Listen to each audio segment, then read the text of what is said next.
If you're looking to start a market farm, one decision you're going to have to make early on is when should you transplant crops and when should you direct seed crops? We're going to explore that question and give you some answers today coming up on Modern Grower. Welcome, I'm Diego Diegio. I'm the owner of Modern Grower. We're a tool, seed, and supply company for market gardeners. And I'm also a podcaster. And for the past 10 years, I've talked to hundreds and hundreds of farmers about their farming journey. And one of my goals has always been and still is to help small business owners, specifically market gardeners, run profitable, successful businesses. That's what I do. I get how hard it is, so I want to help you run a successful small business of your own when it comes to market gardening. When you do that, time is precious. Labor is precious as a small farm. A lot of small farms don't have employees and they have limited labor. If this is a side hustle or a main hustle, you're trying to do a whole bunch of stuff.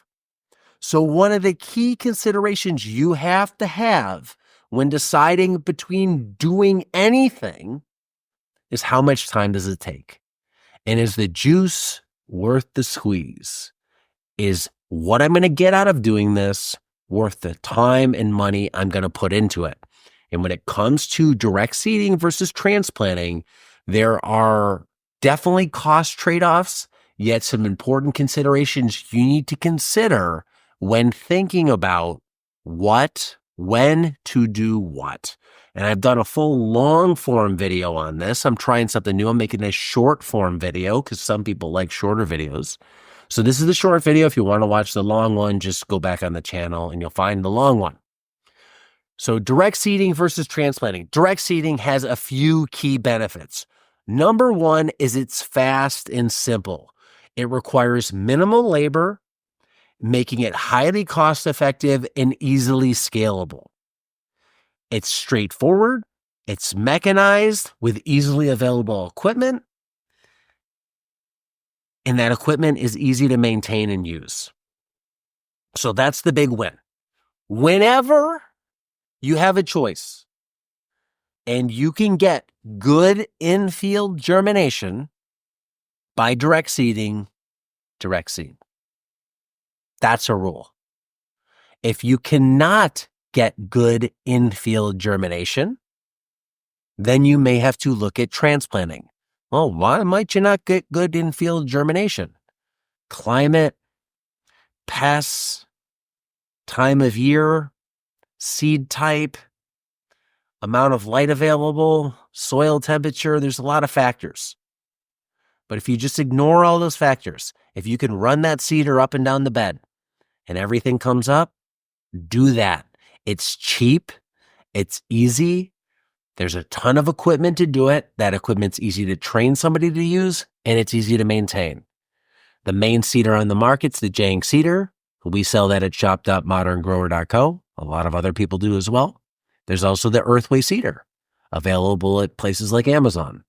The Earthway is definitely more the beginner style seeder. The Jang is more the professional style seeder. With direct seeding, there is the potential benefit to better root development because that seed is putting out its roots for the very first time in the field where it will live its entire life. It's a potential benefit, but I wouldn't consider that a huge benefit, yet something to consider. But there's no free lunches. There are some drawbacks to direct seeding. One being in-field germination. You can't control the conditions out in the field within reason. Unless you have sophisticated high tunnels with heating, cooling, ventilation, you're at the mercy of nature. So if the soil is cold, the seed's going to have to be able to germinate in cold soil. You can change that if you were direct seeding. If you were transplanting, and we'll get to that. So you can't control the field conditions, temperature, moisture, pests. Placement of seed is another potential drawback. You can't see the seed going into the ground when you're direct seeding. Therefore, You should measure your seed when you're direct seeding to make sure what you want to go in is actually going in. And you can't exactly control the seed spacing when you are direct seeding. Maybe not a huge issue, but a potential issue for some crops. And direct seeding also has limited application. You can't direct seed with landscape fabric. You can't direct seed with no-till. You can't direct seed with heavy mulch systems. If you're not using any of these, then this is a moot point. But if you do use landscape fabric, if you do want to go no-till, if you do use a mulch-based system, you're not direct seeding into it.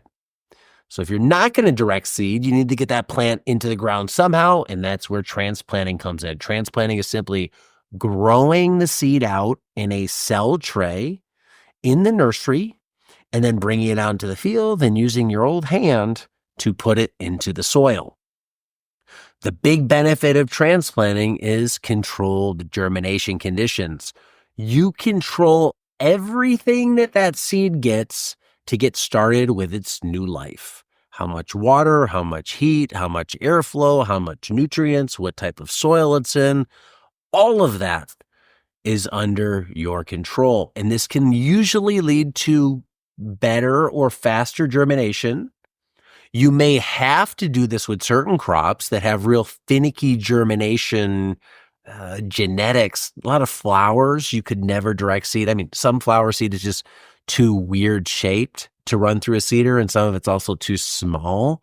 So you're going to have to germinate this. Some flowers need light to germinate, and so you're sowing them right on top of the soil without getting into a big rabbit hole. Some seeds you're going to just have to germinate in a controlled climate because of what that seed germinates, but that's a small percentage of crops. For the rest of crops, lettuce. Lettuce grows well in the field.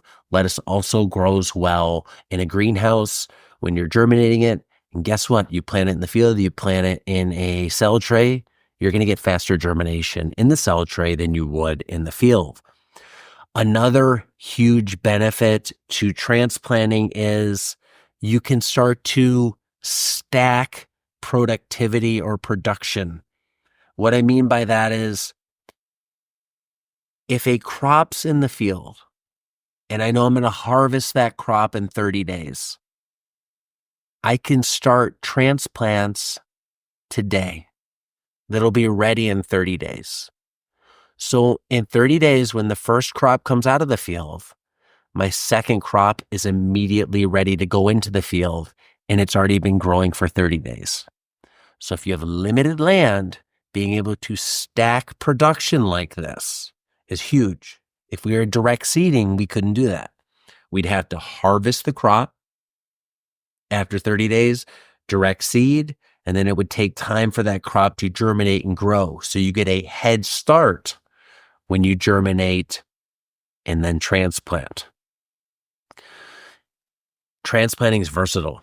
All the things we couldn't do with direct seeding, landscape fabric, no-till, mulch, we can do it with transplanting. It's easy to hand transplant into landscape fabric. It's easy to hand transplant into a no-till system. It's easy to hand transplant into mulch. You also get very precise placement.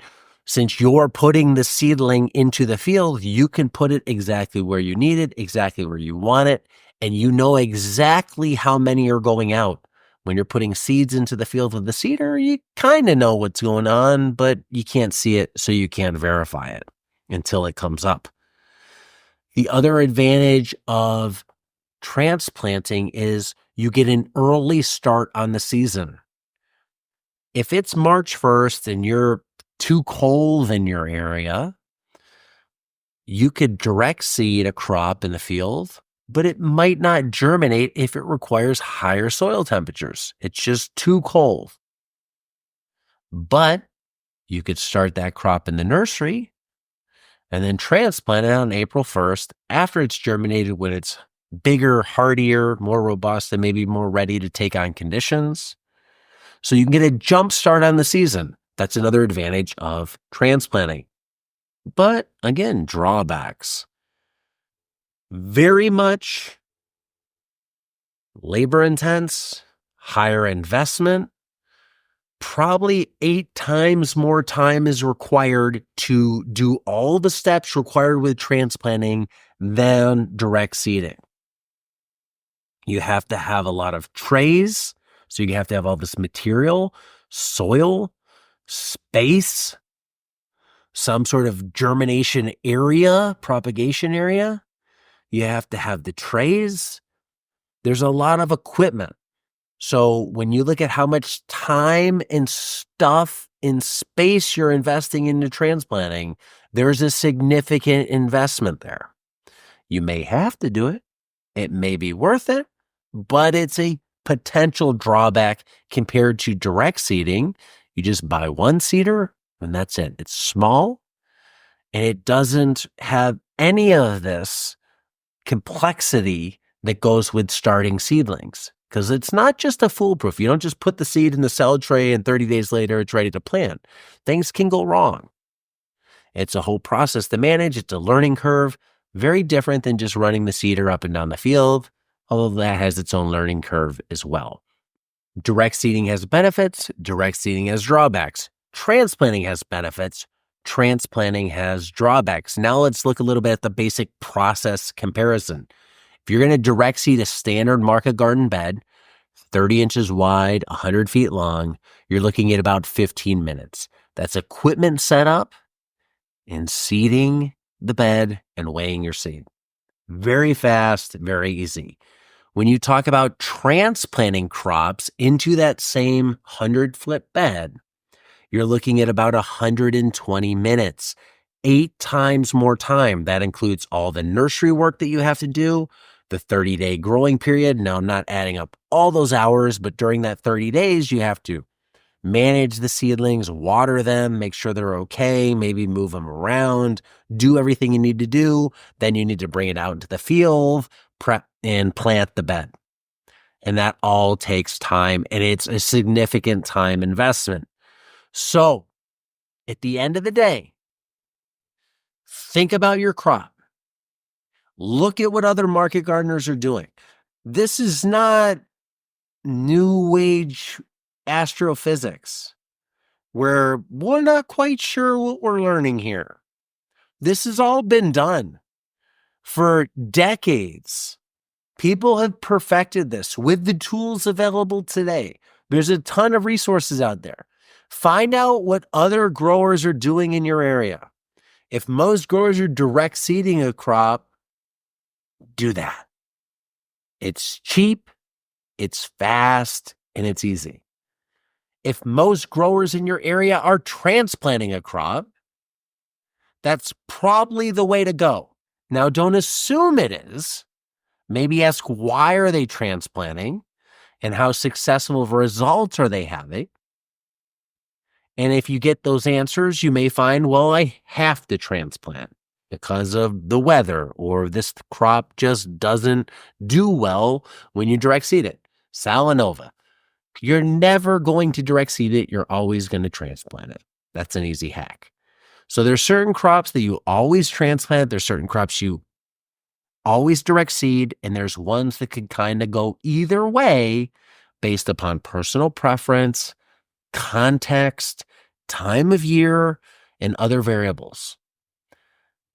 Figure out what works for your crops in your area at your time of year and do that. And again, when in doubt, go back to rule number 1.